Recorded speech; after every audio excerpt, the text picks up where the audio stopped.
청취자 여러분, 당신의 삶에서 가장 강렬하게 무언가를 원했던 순간이 언제인지 혹시 기억나시나요? 막 다른 건 다 필요 없고 오직 그거 하나여야만 하는 그런 순간 말씀이시죠? 맞아요, 맞아요.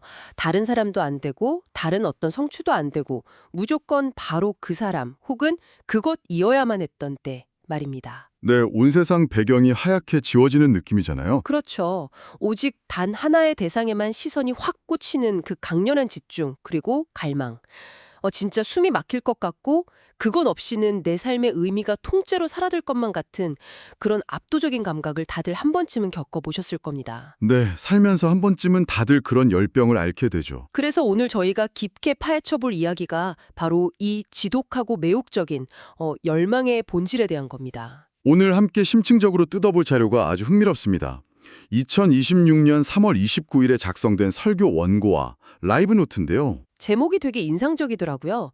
전부를 원하는 사랑, 전부를 내려놓는 사랑, 에로스였죠. 네, 맞습니다. 이게 표면적으로는 종교적인 텍스트의 형태를 띠고 있긴 한데요. 사실 이 자료가 진짜로 해부하고 있는 건 인간의 심리 그 자체거든요. 오, 심리요? 네, 우리의 욕망이 도대체 어떻게 집착으로 변질되는지, 그리고 우리가 삶에서 진정으로 무언가에 헌신한다는 게 어떤 심리학적 메커니즘을 가지고 있는지 아주 날카롭게 찔러 들어갑니다. 자, 이제 본격적으로 파헤쳐 볼까요? 오늘 다룰 이 핵심 개념의 출발점이 바로 에로스잖아요. 네, 에로스에서 시작하죠. 근데 솔직히 에로스라고 하면 머릿속에 가장 먼저 떠오르는 건 낭만적인 사랑이나 남녀 간의 육체적인 끌림, 아니면 뭐 로맨스 영화 같은 것들이란 말이죠. 다들 그렇게 생각하시죠. 저도 처음엔 그랬거든요. 그쵸. 근데 이 자료는 논의의 첫 단추부터 우리가 흔히 아는 이 에로스의 개념을 완전히 뒤집어 엎더라고요. 맞습니다. 영국의 철학자 C.S. 루이스의 통찰을 빌려서 에로스를 아주 새롭게 정의합니다. 어떻게 정의하죠? 에로스는 단순한 감정의 끌어오름이 아니라 상대방의 전인격을 원하는 방향성이다. 이렇게요. 아, 방향성? 네, 이 방향성이라는 단어가 진짜 핵심이에요. 원고에 보면 창세기 29장에 나오는 야곱 이야기가 나오거든요. 아, 그 라헬과 결혼하려고 일했던 그 야곱이요? 네, 맞습니다. 야곱이 라헬을 얻기 위해서 무려 7년이라는 긴 시간을 노예처럼 일하잖아요. 7년이면 진짜 긴 시간인데? 근데 성경은 그 7년을 며칠같이 여겼더라라고 기록하고 있습니다. 와, 7년이 며칠처럼 느껴졌다니? 그러니까 에로스가 단순히 감정을 넘어서 인간의 시간 감각이나 현실 인식을 완전히 왜곡시켜버리는 엄청나게 강력한 동력이라는 걸 보여주는 완벽한 예시인 거죠. 저는 이 대목을 보면서 에로스가 일종의 돋보기 같다는 생각을 했어요. 오, 돋보기요. 어떤 의미에서요? 그 햇빛이 돋보기를 통과하면서 한 점에 딱 모이면 종이를 태울 만큼 엄청나게 강력한 에너지가 되잖아요. 초점이 맞춰지니까. 네네. 우리의 주의력과 에너지가 특정 대상을 향해서 극도로 좁아지는 거죠. 심리학에서 말하는 그 몰입 상태, 플로우 스테이트의 가장 극단적이고 감정적인 형태가 아닐까 싶더라고요. 아주 정확한 비유네요. 대상에 온전히 집중되면서 내 삶의 시간을 의미와 힘으로 폭발시키는 동력. 그게 바로 에로스인 거네요. 여기서 정말 매력적인 지점이 하나 있는데요. 뭔데요? 그 돋보기의 초점이 꼭 연인에게만 맞춰지는 건 아니라는 겁니다. 아, 연인이 아니어도 에로스가 성립한다고요? 네, 부모와 자식 간의 관계를 한번 생각해 보시죠.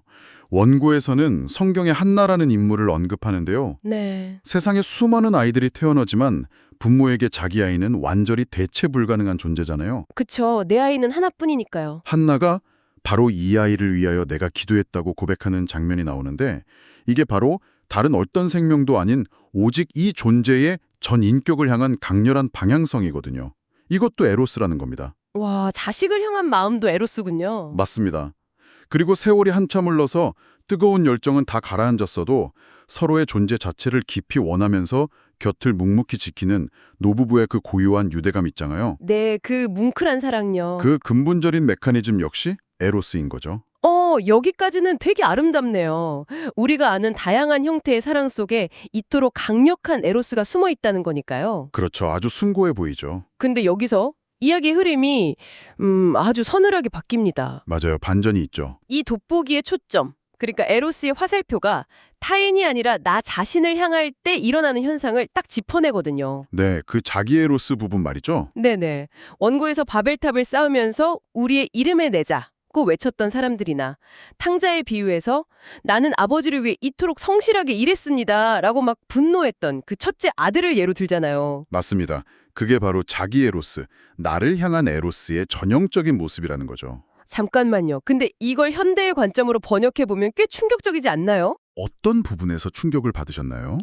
우리가 흔히 요즘 갓생 산다고 하잖아요. 청취자님들도 많이 공감하실 텐데 아, 갓생, 생명, 열심히 사는 거요? 네, 새벽 4시에 일어나서 달리기 하고 커리어를 위해서 막 밤낮 없이 일하고 완벽한 포트폴리오를 만드는 그 지독한 성실함.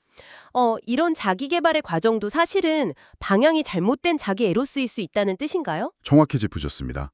겉보기엔 그게 되게 완벽한 헌신이고 엄청난 도덕적 승실함으로 보이잖아요. 네, 다들 칭찬하죠, 그렇게 살면. 하지만 그 동력의 밑바닥을 현미경으로 아주 자세히 들여다봐야 한다는 겁니다. 밑바닥을요? 네, 내가 이토록 맹렬하게 노력하는 진짜 이유가 무엇인가?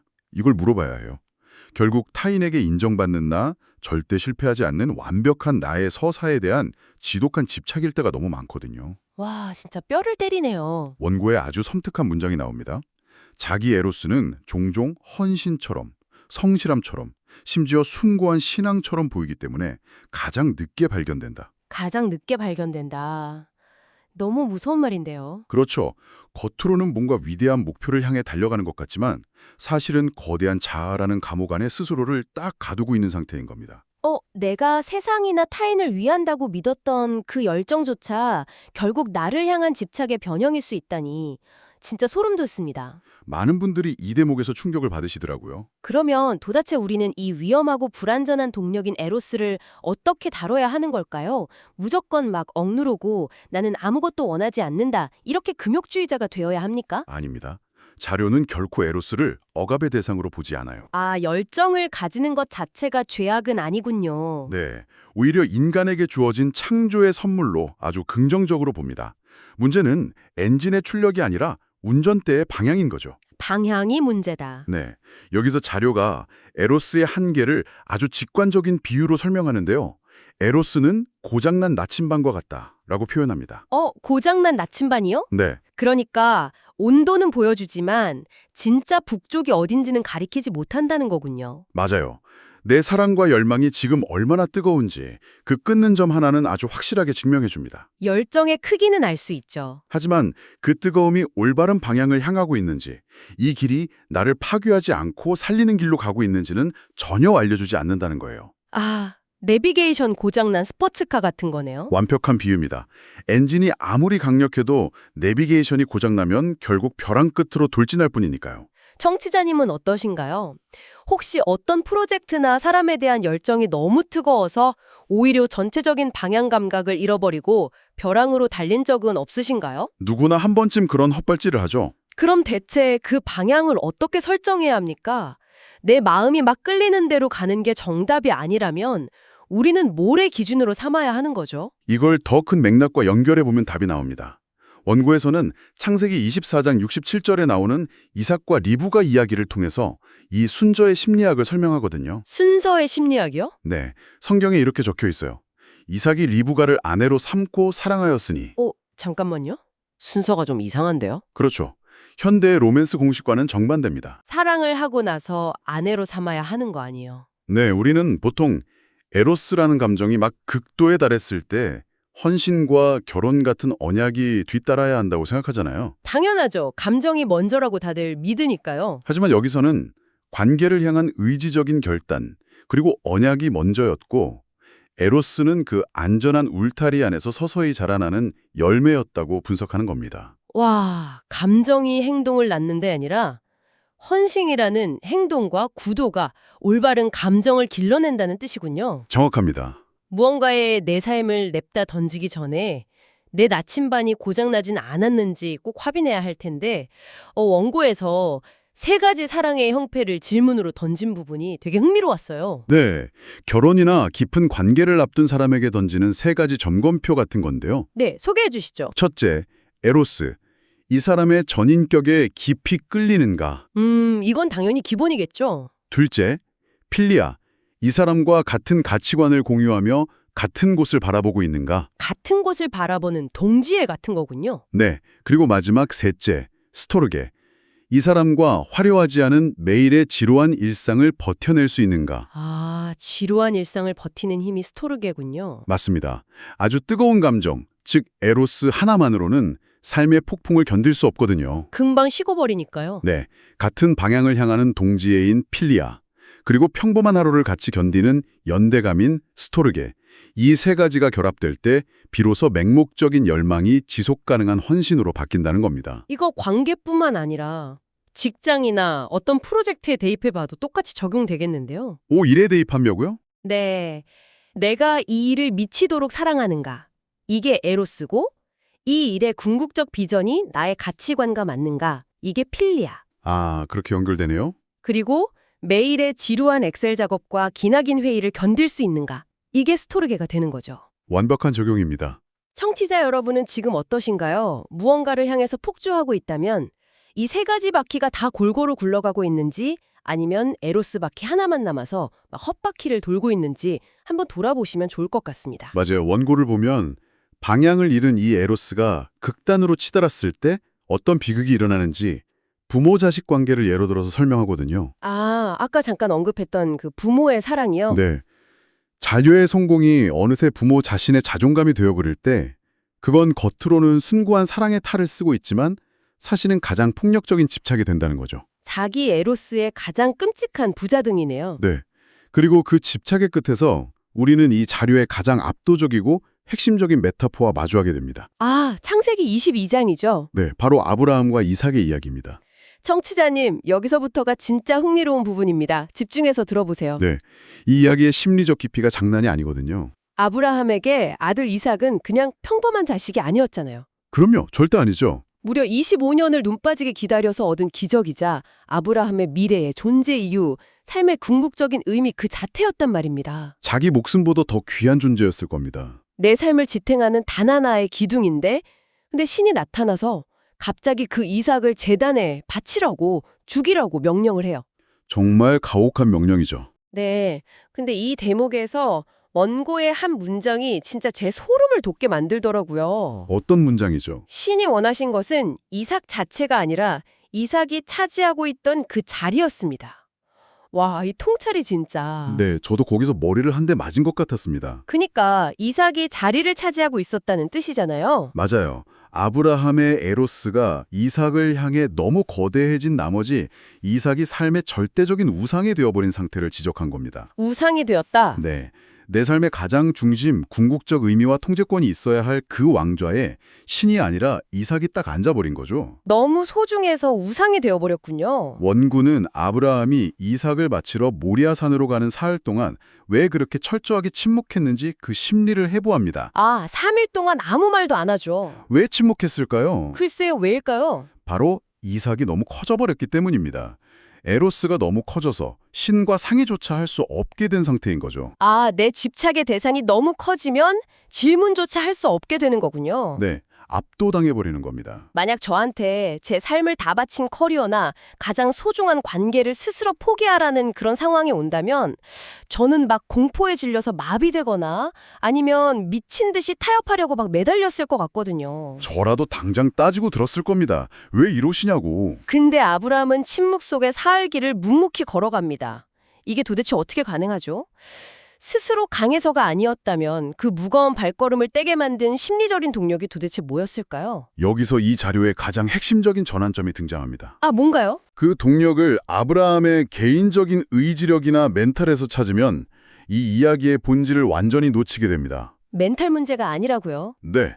아브라함을 걷게 한 것은 이삭을 향한 집착보다 더 깊은 곳에 있는 바로 이삭보다 오래된 목소리였습니다. 이삭보다 오래된 목소리? 이삭이 태어나기도 훨씬 전부터 아브라함이 갈대아 우르라는 고향을 떠날 때부터 그를 이끌었던 그 근원적인 가치와 언약의 목소리 말입니다. 아, 원고에서는 예레미야서 31장 3절을 인용하는데요.